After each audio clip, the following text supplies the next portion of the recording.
It was Christmas Eve again, the 12th one since the night Ethan Cole stopped believing in miracles. The snow was falling heavily outside his grand mansion perched on the hill, its golden lights glowing against the storm. From the city below, it looked like a castle of warmth, but inside, silence reigned. The kind of silence that echoed. The kind of silence that reminded a man how alone he truly was. Ethan was one of the most powerful CEOs in the city. People saw him as a legend, a man who built an empire from nothing. But they didn't know what he'd lost to get there. His wife, Emily, had died on Christmas Eve 12 years ago in a car crash while coming to surprise him at the office. Every Christmas since, Ethan waited. He didn't even know what for anymore. Maybe for a second chance. Maybe for someone to remind him what love felt like. That he sat by the same window each year, whiskey in hand, watching snow gather on the porch. He never decorated the tree anymore, the ornaments still hung in their same places, the angel on top slightly tilted from age. The house staff had all gone home, he insisted they did. Christmas was a family day, after all. Just not his. It was close to midnight when he heard it, 3 faint knocks on the front door. Ethan frowned. Nobody ever came here uninvited. He set the glass down and walked through the long hallway. The knocking came again, a bit weaker this time. When he opened the door, the icy wind hit his face, but what he saw made him blink. A woman stood there, her coat soaked with snow, holding a little girl by the hand. The girl couldn't have been more than 6, her cheeks red, eyes wide like emeralds. I'm so sorry to bother you, the woman said, shivering. Our car broke down a few miles back. We'd been walking for almost an hour. I didn't realize how far up the hill this was. Ethan hesitated, his instinct telling him to send them away. He didn't do well with people anymore. But something in the girl's eyes made him pause. She looked cold. Tired. Afraid. Come in, he said finally, stepping aside. The warmth of the mansion enveloped them immediately. The little girl gasped when she saw the Christmas tree. Mommy, look. It's so pretty. Ethan glanced at it, then at the woman. You can sit by the fire, he said gruffly. I'll make some tea. Thank you, she said softly. I'm Clara, and this is my daughter, Lily. As they thawed by the fire, Ethan poured them tea and listened as Clara explained how she was a single mother. Her husband had walked out when Lily was just a baby.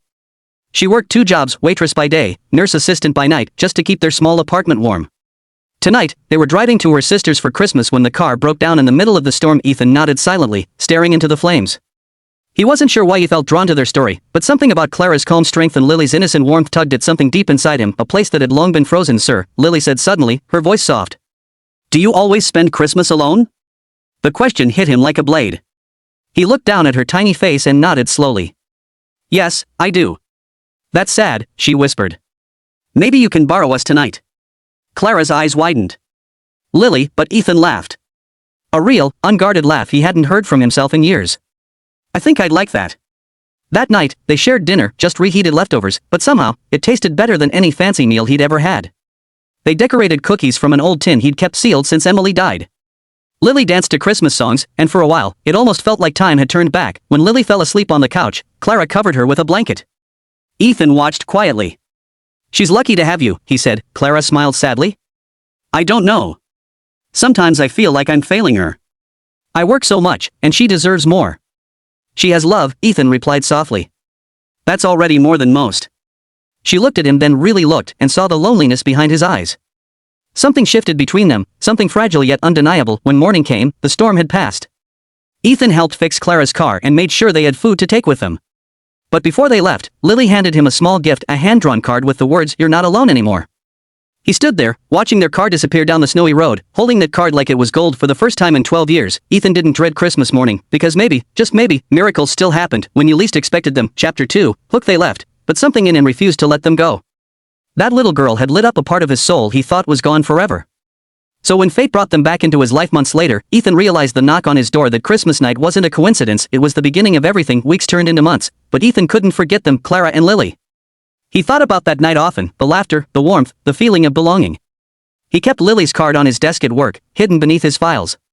Every time life felt heavy, he'd read those simple words, "You're not alone anymore." Then one morning, while reviewing proposals for a new company project, Ethan's assistant mentioned something. "Sir, there's a community clinic in the city asking for sponsorship. They said it's run by a nurse named Clara Reed." Ethan froze. Clara Reed. His heart skipped.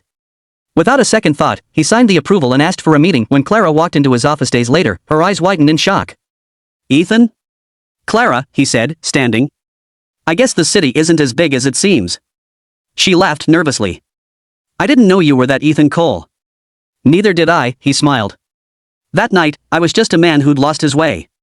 Clara explained that the clinic was her dream to help single mothers, low-income families, and children. She wanted to build a place of healing and hope. Ethan listened, moved. For once, he didn't just hear words, he heard purpose. That he didn't tell her right room. Lily ran up to him and hugged his leg. "See, Mommy? I told you he wasn't alone anymore." That Christmas, the three of them sat together by a new tree, Clara, Lily, and Ethan. The house that once echoed with emptiness now echoed with laughter, songs, and love.